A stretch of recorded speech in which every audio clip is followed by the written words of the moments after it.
quand Biden dit ce qu'il vient de dire, il s'adresse essentiellement à l'opinion américaine. Et l'opinion américaine qui sait ou qui ne sait pas très bien ce qu'est la situation au Moyen-Orient est plutôt favorable aux démocrates. Et la question qui se pose, c'est de savoir jusqu'à quel point Joe Biden est libre de dire ce qu'il a envie de dire, ou est-ce qu'il prépare tout simplement sa candidature aux élections présidentielles.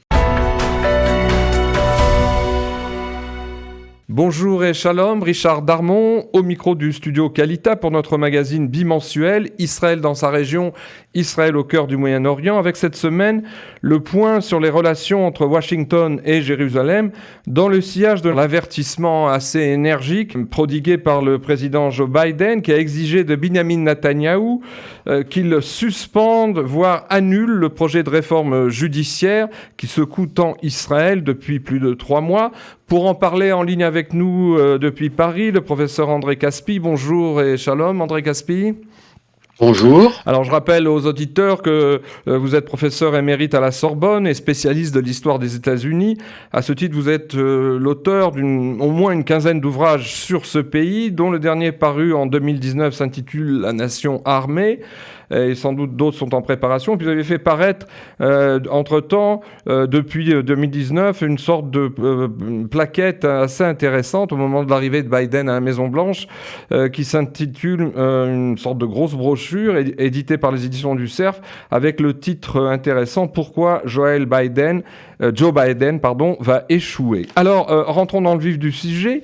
Pouvez-vous nous rappeler en quoi cette intervention de Biden, en forme de quasi-consigne, j'allais dire, s'adressant à Netanyahou, en lui disant qu'il était très préoccupé par la situation en Israël et qu'il exigeait, je cite, des dirigeants israéliens qu'ils ne continuent pas sur cette voie, donc c'est ce qu'il a dit.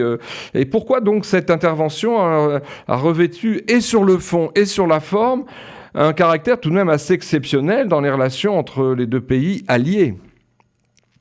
Oui, d'abord, il faut bien reconnaître que les deux pays n'ont pas été toujours aussi proches l'un de l'autre. C'est depuis une quarantaine d'années que l'on a vu ce rapprochement se faire, surtout pour des raisons, disons, à la fois diplomatiques, politiques, morales, bref. Tout cela fait qu'aujourd'hui, Israël apparaît comme une sorte de protéger des États-Unis, ce que les Israéliens contestent, bien entendu, mais ça explique sans aucun doute l'attitude de Joe Biden. Alors, ce que je voudrais quand même noter, c'est que Netanyahou est certainement le premier ministre israélien qui est le plus pro-américain. Mais ça ne veut pas dire que les États-Unis ont une grande admiration pour Netanyahou. Je dirais même que du côté des démocrates, on le regarde comme un personnage dangereux, comme un personnage qui était certainement proche de Donald Trump, mais qui ne l'est beaucoup moins du côté de Joe Biden. Alors, ce qui veut dire que les États-Unis considèrent un peu Israël comme un protectorat, et Israël ne considère pas les États-Unis comme un protecteur, mais comme un allié très proche avec lequel on peut avoir une discussion franche, et je crois que c'est ce qui manque actuellement. Alors pourquoi est-ce que cela manque? Parce que les démocrates aux États-Unis sont très favorables à Israël, mais n'ont pas d'Israël une idée suffisamment précise sur la situation actuelle. C'est-à-dire que je crois que beaucoup d'Américains, je ne parle pas de Joe Biden, mais beaucoup d'Américains ne se rendent pas compte qu'Israël, par exemple, n'a pas de constitution. Ils imaginent sans aucun doute qu'Israël a la même constitution que les États-Unis. Ben, c'est faux, comme vous le savez, Bien sûr. puisqu'Israël n'a pas de constitution. Et d'autre part, beaucoup d'Américains, surtout du côté démocrate, sont persuadés que la Cour suprême en Israël exerce exactement les mêmes fonctions que la Cour suprême aux États-Unis. Et là encore, c'est une idée fausse. C'est-à-dire qu'au fond, je crois qu'il faut bien distinguer dans l'opinion américaine entre ceux qui connaissent à fond le fonctionnement des institutions israéliennes, et puis ceux qui imaginent qu'Israël est une sorte de succédané des États-Unis au Moyen-Orient. Alors, vous... Et j'ajouterais, si vous me permettez, un dernier élément, c'est que les États-Unis d'aujourd'hui, les États-Unis d'avril 2023, n'ont plus exactement la même influence dans cette région du monde qu'ils ne l'avaient précédemment. Et ce qui est tout à fait remarquable, c'est que c'est la Chine qui est parvenue à réunir l'Arabie saoudite et l'Iran, c'est-à-dire une puissance chiite et une puissance sunnite qui se détestaient, qui étaient des adversaires et qui aujourd'hui ont signé une sorte de traité de paix, mais de traité de paix sous l'égide de la Chine et non pas sous l'égide des États-Unis. Ce qui veut donc dire que les États-Unis ont certainement perdu une partie de leur influence dans cette partie du monde. Alors, assez maladroite et brutale, cette intervention de la Maison-Blanche, qui a quand même les aspects d'un diktat, même entre alliés, ne contredit-elle pas et ne constitue pas, pardon, une énorme ingérence, ce qu'on appelle dans les affaires intérieures d'Israël, l'un des pays alliés pourtant parmi les plus proches des États-Unis, à tel point que le Premier ministre Netanyahou ne s'est pas empêché de répondre à cet avertissement de Biden, qu'Israël, je cite, est un État souverain qui prend ses décisions conformément à la volonté du peuple et non en fonction des pressions extérieures, même venues d'amis. Alors est-ce que, en fonction de cet échange peu amène de propos entre les deux hommes d'État, est-ce que ce serait la crise la plus grave ou l'une des plus graves depuis 75 ans entre Washington et Jérusalem ? C'est une crise grave. Je pense que c'est une crise grave et qui tient aux événements que j'ai cités tout à l'heure, c'est-à-dire d'une part à l'incompréhension des Américains, et encore une fois, je ne parle pas de Joe Biden parce que je suis certain que Joe Biden connaît très bien la situation politique en Israël. Mais je pense que ça tient à l'incompréhension des démocrates et que ça tient en revanche à une sorte de distanciation qui en Israël est prise à l'égard des États-Unis à un moment précisément où l'influence américaine dans cette région du monde affaiblit. Donc c'est une crise grave, mais entre alliés, c'est une crise qui peut être surmontée, c'est-à-dire qu'elle n'est pas irrémédiable, mais elle témoigne, si vous voulez, d'une tension entre Jérusalem et Washington, et une tension également entre peut-être une partie de l'opinion israélienne et une grande partie de l'opinion américaine. Alors, selon vous, cette crise dont nous parlons risque-t-elle d'avoir des retombées diplomatiques, voire même sécuritaires, à l'heure où Israël fait face à une vague terroriste tous azimuts, coordonnée, Téhéran ne s'en cache même pas, par l'Iran des mollahs, d'autant que justement à Téhéran, on a vite saisi, dès avant d'ailleurs l'intervention de Biden dont nous parlons, les tensions entre Washington et Jérusalem. Écoutez, j'espère que ces tensions n'iront pas trop loin, parce que c'est souhaitable pour Israël et c'est souhaitable aussi pour les États-Unis. Mais il est évident que aujourd'hui, peut-être encore plus avec la perspective des élections présidentielles aux États-Unis, aujourd'hui, les démocrates aux États-Unis tiennent beaucoup à paraître les défenseurs d'une certaine idée de la démocratie, et ils estiment que cette idée de la démocratie n'est pas appliquée en Israël actuellement. Alors, est-ce qu'ils ont tort, est-ce qu'ils ont raison? Ça, c'est une autre affaire, mais en tout état de cause, ça veut bien dire que pendant les mois qui arrivent, et qui vont être marqués par la campagne pour les élections présidentielles, il y aura sans doute entre les républicains et les démocrates des divergences profondes à l'encontre de la situation en Israël. Et c'est le rôle, en somme, des dirigeants israéliens d'expliquer ce qui se passe, peut-être de tenir compte également des pressions américaines, et en tout état de cause, de ne pas oublier qu'entre les deux pays, les liens étroits doivent être maintenus pour la sécurité d'Israël et pour le maintien de l'influence américaine dans cette partie du monde. Est-ce que, en ce qui concerne le vote démocrate, et on sait qu'à peu près 80% des juifs américains votent traditionnellement pour les démocrates, Oui. est-ce que il n'y a pas là, je dirais, non pas une responsabilité, mais enfin une certaine inconscience comment dirais-je, bon, c'est un choix politique qui leur appartient, mais dans cette crise, justement, à ne pas se faire les porteurs d'une certaine nuance par rapport à ce qui se passe en Israël, parce qu'on pourrait considérer que par rapport à la moyenne des citoyens américains, les juifs votant démocrates sont quand même un peu plus au courant, une partie d'entre eux, de la situation qui prévaut en Israël. Or, on a l'impression que dans l'argumentation de Biden, lors de ces deux interventions dont nous parlons, il a avancé le fait que, justement, les citoyens juifs américains étaient de son avis. Alors, est-ce qu'il n'y a pas là, comment dirais-je, un débat en clair-obscur ? Bah, écoutez, d'abord, je crois qu'il faut bien rappeler que les Juifs américains constituent une toute petite minorité de la population des États-Unis. C'est-à-dire que si on additionne toutes les catégories de Juifs, les réformés, les conservateurs, les orthodoxes, ceux qui sont à peu près juifs mais pas tout à fait, etc., on arrive au maximum à 2% de la population des États-Unis. Donc il n'y a pas de vote Or, juif, évidemment. Pas de vote juif. si, il y a un vote juif, Ouais. incontestablement, il y a un vote juif, puisque vous l'avez rappelé, 80% des juifs américains votent pour les démocrates.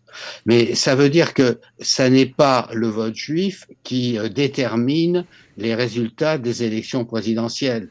Le vote juif peut déterminer éventuellement le résultat d'élections locales, c'est-à-dire des élections pour le Sénat ou pour la Chambre des représentants ou pour le poste de gouverneur. Et encore, mais ça signifie malgré tout que l'on donne au vote juif une dimension qu'il n'a pas nécessairement, puisque par le nombre, on ne peut pas dire que les juifs font la politique aux États-Unis. Ça n'est pas vrai. Donc Joe Biden prend des risques. Il prend des risques, mais en même temps, il veut assurer, si vous voulez, son aile gauche d'une certaine responsabilité vis-à-vis de ce qui se passe au Moyen-Orient. Parce que, au-delà du vote juif, il faut bien comprendre que Joe Biden est très sensible actuellement à ce que pense son aile gauche. Et il est très sensible parce que, d'après ce que l'on dit, je ne vois pas pourquoi on irait à l'encontre de ce que l'on entend, il est en mesure de se représenter aux élections présidentielles. Autrement dit, il faut rassembler les démocrates, et rassembler les démocrates, ça suppose prendre une attitude qui s'oppose à celle des républicains.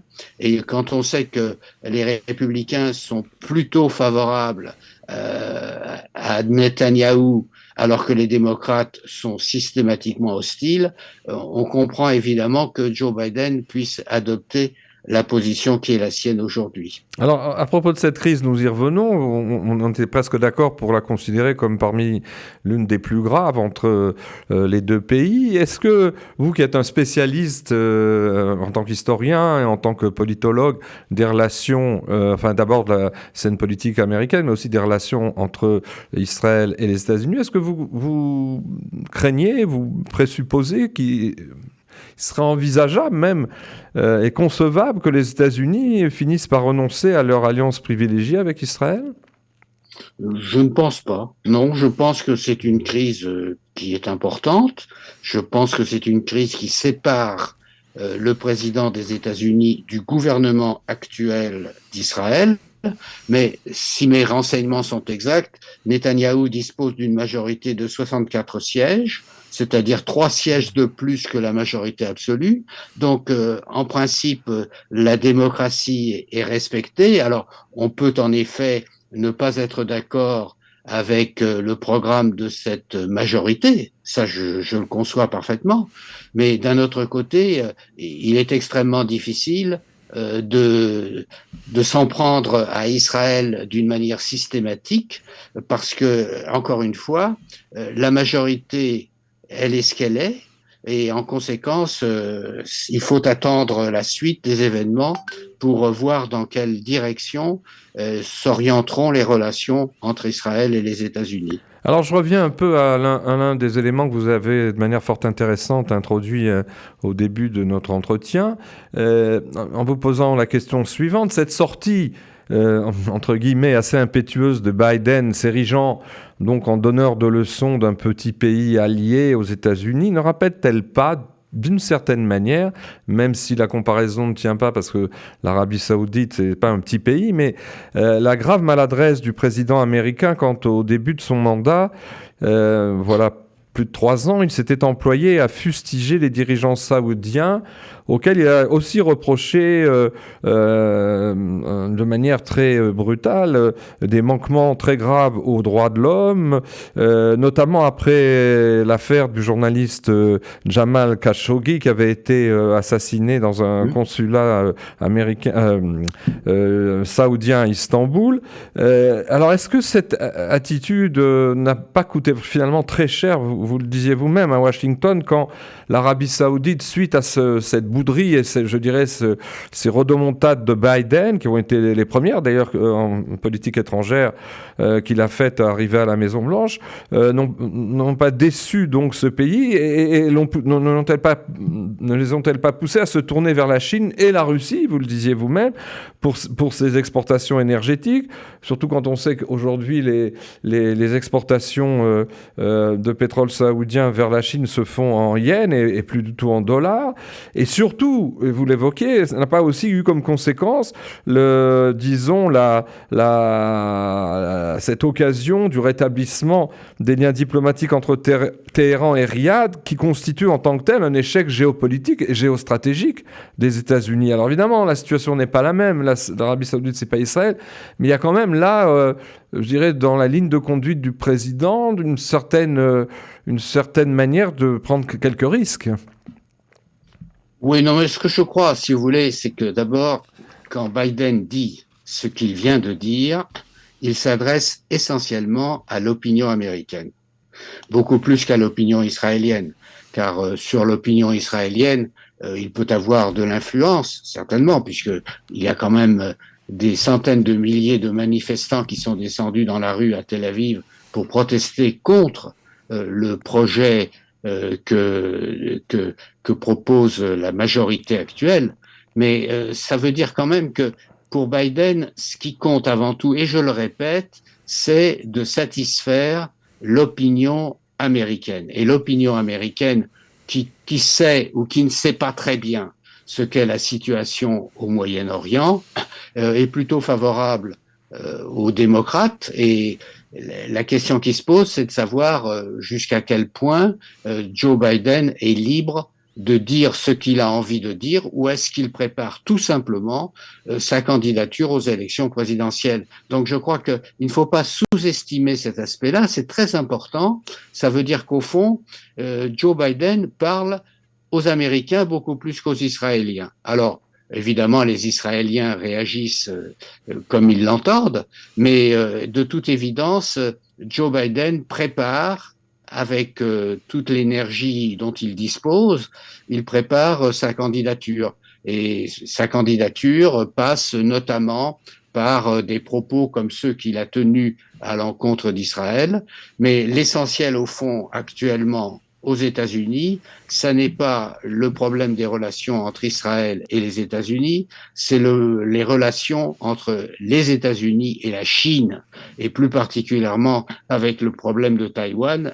Donc ça veut dire que, en fin de compte, ces relations israélo-américaines s'apaiseront sans aucun doute dans un proche avenir, surtout lorsque les élections présidentielles seront passées, c'est-à-dire en novembre 2024. Alors, ultime question, et comme on arrive presque au terme de notre temps, mais je vous demanderai de me répondre succinctement, comme vous en avez l'habitude. Quel est votre pronostic? Est-ce que c'est d'abord la candidature de Biden qui est en train d'être confirmée, le meilleur ticket pour les démocrates? Et quelles sont, en un mot, vous qui êtes un politologue de la scène américaine, quelles sont ses chances, quel que soit d'ailleurs le candidat qu'il aura en face de lui? Vous savez, j'ai l'habitude de donner toujours la même réponse, c'est qu'il est beaucoup plus facile de prévoir le passé que de prévoir l'avenir. Donc, je D'accord. ne sais pas très bien ce qui se passera au cours de l'année 2023 et de l'année 2024. Je ne sais même pas qui sera le candidat républicain, parce que même si Donald Trump aujourd'hui a pris quelques longueurs d'avance sur Ron DeSantis, le gouverneur de Floride, il n'empêche que on n'est pas du tout certain que Donald Trump soit de nouveau le candidat, et on n'est pas du tout certain qu'il y ait une revanche Trump-Biden, une revanche de la campagne de 2020. Donc on est dans l'incertitude, mais la seule certitude que l'on a, c'est que cette campagne va commencer, et elle a déjà en partie commencé. Donc ça veut dire que pendant au moins 18 mois, les États-Unis vont être préoccupés, et préoccupés principalement par les élections présidentielles et les élections législatives, et sur le plan extérieur, essentiellement par les manœuvres chinoises à l'encontre de Taïwan. Donc ça veut dire que dans cette affaire-là, il est évident que Israël occupe une position relativement secondaire. Ça n'est pas la préoccupation principale des Américains, sauf évidemment de ceux qui suivent de très près les affaires du Moyen-Orient et à qui rien n'échappe. Écoutez, merci beaucoup André Caspi pour toutes ces précisions et puis pour je dirais, la clarté de vos démonstrations. Je remercie les auditeurs de nous avoir écoutés. Je vous remercie à nouveau André Caspi et bonne semaine. À bientôt. Au revoir.